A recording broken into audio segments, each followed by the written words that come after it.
شروع اللہ کا نام لے کر جو بڑا مہربان نہایت رحم والا ہے۔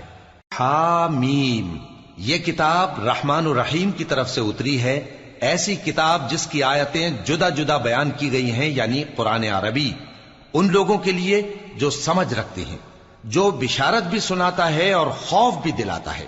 لیکن ان میں سے اکثر نے منہ پھیر لیا اور وہ سنتے ہی نہیں، اور کہنے لگے کہ جس چیز کی طرف تم ہمیں بلاتے ہو اس کی طرف سے ہمارے دل پردوں میں ہیں، اور ہمارے کانوں میں بوجھ یعنی بہرا پن ہے، اور ہمارے اور تمہارے درمیان ایک پردہ ہے، تو تم اپنا کام کرو، ہم اپنا کام کرتے ہیں۔ کہہ دو کہ میں بھی آدمی ہوں جیسے تم، ہاں مجھ پر یہ وحی آتی ہے کہ تمہارا معبود ایک ہی معبود ہے، تو سیدھے اسی کی طرف متوجہ رہو اور اسی سے مغفرت مانگو۔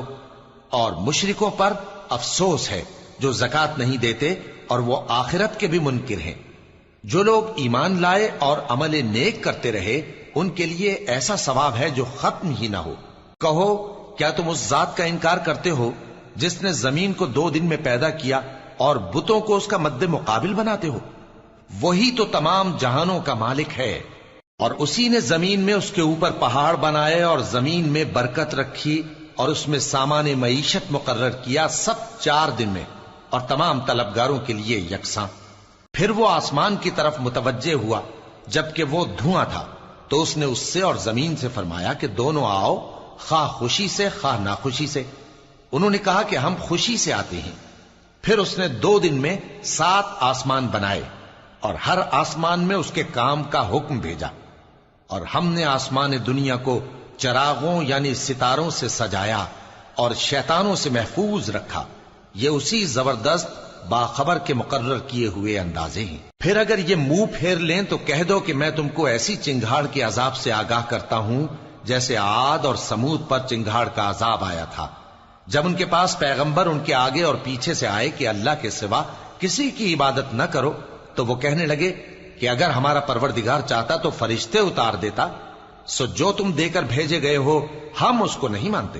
اب جو عاد والے تھے وہ ناحق ملک میں تکبر کرنے لگے اور کہنے لگے کہ ہم سے بڑھ کر قوت میں کون ہے؟ کیا انہوں نے نہیں دیکھا کہ اللہ جس نے ان کو پیدا کیا وہ ان سے قوت میں بہت بڑھ کر ہے، اور وہ ہماری آیتوں سے انکار کرتے رہے۔ تو ہم نے بھی ان پر نحوست کے دنوں میں زور کی آندھی چلائی تاکہ ان کو دنیا کی زندگی میں ذلت کے عذاب کا مزہ چکھا دیں، اور آخرت کا عذاب تو بہت ہی ذلیل کرنے والا ہے، اور اس روز ان کو مدد بھی نہ ملے گی۔ اور جو سمود والے تھے ان کو ہم نے سیدھا رستہ دکھا دیا تھا، مگر انہوں نے ہدایت کے مقابلے میں اندھا رہنا پسند کیا، تو ان کے اعمال کی سزا میں ذلت کے عذاب کی کڑک نے ان کو آ پکڑا۔ اور جو ایمان لائے اور پرہیزگار رہے ان کو ہم نے بچا لیا۔ اور جس دن اللہ کے دشمن دوزخ کی طرف اکٹھے کیے جائیں گے پھر ان کی الگ الگ جماعتیں بنائی جائیں گی، یہاں تک کہ جب دوزخ کے پاس پہنچ جائیں گے تو ان کے کان اور آنکھیں اور کھالیں یعنی دوسرے اعضاء ان کے خلاف ان کے اعمال کی شہادت دیں گے، اور وہ اپنی کھالوں یعنی اعضاء سے کہیں گے کہ تم نے ہمارے خلاف کیوں شہادت دی؟ وہ کہیں گی کہ جس اللہ نے سب چیزوں کو نطق بخشا اسی نے ہم کو بھی گویائی دی، اور اسی نے تم کو پہلی بار پیدا کیا تھا اور اسی کی طرف تم لوٹائے جا رہے ہو۔ اور تم اس بات کے خوف سے تو پردہ نہیں کرتے تھے کہ تمہارے کان اور تمہاری آنکھیں اور کھالیں تمہارے خلاف شہادت دیں گی، بلکہ تم یہ خیال کرتے تھے کہ اللہ کو تمہارے بہت سے اعمال کی خبر ہی نہیں، اور اسی خیال نے جو تم اپنے پروردگار کے بارے میں رکھتے تھے تم کو ہلاک کر دیا اور تم خسارہ پانے والوں میں ہو گئے۔ اب اگر یہ صبر کریں گے تو بھی ان کا ٹھکانہ دوزخ ہی ہے، اور اگر توبہ کریں گے تو ان کی توبہ قبول نہیں کی جائے گی۔ اور ہم نے ان کے ایسے ساتھی بنائے جنہوں نے ان کے اگلے اور پچھلے اعمال ان کو عمدہ کر دکھائے تھے، اور جنات اور انسانوں کی جماعتیں جو ان سے پہلے گزر چکی ان پر بھی اللہ کے عذاب کا وعدہ پورا ہو گیا۔ بے شک یہ نقصان اٹھانے والے ہیں۔ اور کافر کہنے لگے کہ اس قرآن کو سنا ہی نہ کرو، اور جب پڑھنے لگے تو شور مچا دیا کرو تاکہ تم غالب رہو۔ سو ہم بھی کافروں کو سخت عذاب کے مزے چکھائیں گے اور ان کے برے اعمال کی جو وہ کرتے تھے سزا دیں گے۔ یہ اللہ کے دشمنوں کا بدلہ ہے یعنی دوزخ، ان کے لیے اسی میں ہمیشہ کا گھر ہے۔ یہ اس کی سزا ہے کہ ہماری آیتوں سے انکار کرتے تھے۔ اور کافر کہیں گے کہ اے ہمارے پروردگار، جنوں اور انسانوں میں سے جن لوگوں نے ہم کو گمراہ کیا تھا ان کو ہمیں دکھا کہ ہم ان کو اپنے پاؤں تلے روند ڈالیں تاکہ وہ سب سے نیچے رہیں۔ جن لوگوں نے کہا کہ ہمارا پروردگار اللہ ہے، پھر وہ اس پر قائم رہے، ان پر فرشتے اتریں گے اور کہیں گے کہ نہ خوف کرو اور نہ غمناک ہو، اور بہشت کی جس کا تم سے وعدہ کیا جاتا ہے خوشی مناؤ۔ ہم دنیا کی زندگی میں بھی تمہارے دوست تھے اور آخرت میں بھی تمہارے رفیق ہیں، اور وہاں جس نعمت کو تمہارا جی چاہے گا تم کو ملے گی، اور جو چیز طلب کرو گے تمہارے لیے موجود ہوگی۔ یہ بخشنے والے مہربان کی طرف سے مہمانی ہے۔ اور اس شخص سے بڑھ کر بات کا اچھا کون ہو سکتا ہے جو اللہ کی طرف بلائے اور عمل نیک کرے اور کہے کہ میں مسلمان ہوں۔ اور بھلائی اور برائی برابر نہیں ہو سکتی، تو سخت کلامی کا ایسے طریق سے جواب دو جو بہت اچھا ہو۔ ایسا کرنے سے تم دیکھو گے کہ جس میں اور تم میں دشمنی تھی وہ تمہارا گرم جوش دوست ہے، اور یہ بات انہی لوگوں کو حاصل ہوتی ہے جو برداشت کرنے والے ہیں، اور انہی کو نصیب ہوتی ہے جو بڑے صاحب نصیب ہیں۔ اور اگر تمہیں شیطان کی جانب سے کوئی وسوسہ پیدا ہو تو اللہ کی پناہ مانگ لیا کرو، بے شک وہ سنتا ہے، جانتا ہے۔ اور رات اور دن اور سورج اور چاند اس کی نشانیوں میں سے ہیں۔ تم لوگ نہ تو سورج کو سجدہ کرو اور نہ چاند کو، بلکہ اللہ ہی کو سجدہ کرو جس نے ان چیزوں کو پیدا کیا ہے، اگر تم کو اس کی عبادت منظور ہے۔ پھر اگر یہ لوگ سرکشی کریں تو اللہ بھی ان سے بے نیاز ہے، کیونکہ جو فرشتے تمہارے پروردگار کے پاس ہیں وہ رات دن اس کی تسبیح کرتے رہتے ہیں اور کبھی تھکتے ہی نہیں۔ اور اے بندے، یہ اسی کی قدرت کے نمونے ہیں کہ تو زمین کو دبی ہوئی یعنی خشک دیکھتا ہے، پھر جب ہم اس پر پانی برسا دیتے ہیں تو وہ شاداب ہو جاتی اور پھولنے لگتی ہے۔ بے شک وہ جس نے زمین کو زندہ کیا وہی مردوں کو زندہ کرنے والا ہے، بے شک وہ ہر چیز پر قادر ہے۔ بے شک جو لوگ ہمارے احکام سے انحراف کرتے ہیں وہ ہم سے پوشیدہ نہیں ہیں۔ بھلا جو شخص دوزخ میں ڈالا جائے وہ بہتر ہے یا وہ جو قیامت کے دن بے خوف ہو کر آئے؟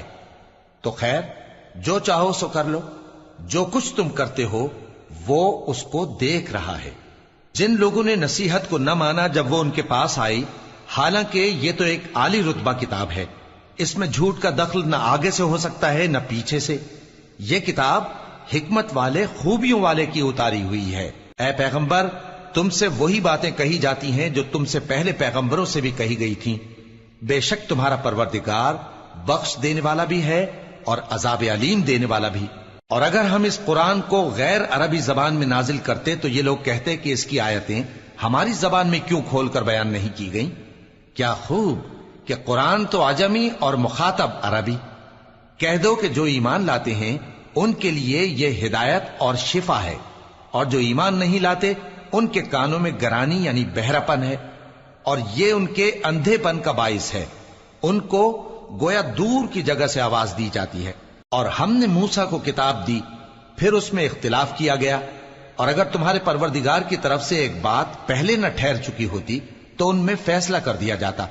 اور یہ اس قرآن کی طرف سے بڑے بھاری شک میں پڑے ہیں۔ جو نیک کام کرے گا تو اپنے لیے، اور جو برے کام کرے گا تو ان کا ضرر اسی کو ہوگا، اور تمہارا پروردگار بندوں پر ظلم کرنے والا نہیں۔ قیامت کے علم کا حوالہ اسی کی طرف دیا جاتا ہے، یعنی قیامت کا علم اسی کو ہے۔ اور نہ تو پھل غلافوں سے نکلتے ہیں اور نہ کوئی مادہ حاملہ ہوتی ہے اور نہ جنتی ہے مگر اس کے علم سے۔ اور جس دن وہ ان کو پکارے گا اور کہے گا کہ میرے شریک کہاں ہیں، تو وہ کہیں گے کہ ہم تجھ سے عرض کرتے ہیں کہ ہم میں سے کسی کو ان کی خبر ہی نہیں، اور جن کو پہلے وہ اللہ کے سوا پکارا کرتے تھے سب ان سے گم ہو جائیں گے، اور وہ یقین کر لیں گے کہ ان کے لیے کوئی راہ فرار نہیں۔ انسان بھلائی کی دعائیں کرتا کرتا تو تھکتا نہیں، اور اگر اس کو تکلیف پہنچ جاتی ہے تو نا امید ہو جاتا ہے، آس توڑ بیٹھتا ہے۔ اور اگر تکلیف پہنچنے کے بعد ہم اس کو اپنی رحمت کا مزہ چکھاتے ہیں تو کہتا ہے کہ یہ تو میرا حق تھا، اور میں نہیں خیال کرتا کہ قیامت برپا ہو۔ اور اگر قیامت سچ مچ ہو بھی اور میں اپنے پروردگار کی طرف لوٹایا بھی جاؤں تو میرے لیے اس کے ہاں بھی خوشحالی ہوگی۔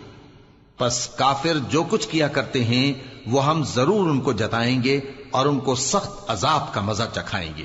اور جب ہم انسان کو نعمتوں سے نوازتے ہیں تو وہ منہ موڑ لیتا ہے اور پہلو پھیر کر چل دیتا ہے، اور جب اس کو تکلیف پہنچتی ہے تو لمبی چوڑی دعائیں کرنے لگتا ہے۔ کہو کہ بھلا دیکھو تو اگر یہ قرآن اللہ کی طرف سے ہو پھر بھی تم اس سے انکار کرو تو اس سے بڑھ کر کون گمراہ ہے جو حق کی مخالفت میں دور نکل گیا ہو۔ ہم ان قریب ان کو اطراف عالم میں بھی اور خود ان کی ذات میں بھی اپنی نشانیاں دکھائیں گے، یہاں تک کہ ان پر ظاہر ہو جائے گا کہ قرآن حق ہے۔ کیا تم کو یہ کافی نہیں کہ تمہارا پروردگار ہر چیز سے خبردار ہے؟ دیکھو یہ اپنے پروردگار کے روبرو حاضر ہونے سے شک میں ہیں۔ سن رکھو کہ وہ ہر چیز کا احاطہ کیے ہوئے ہے۔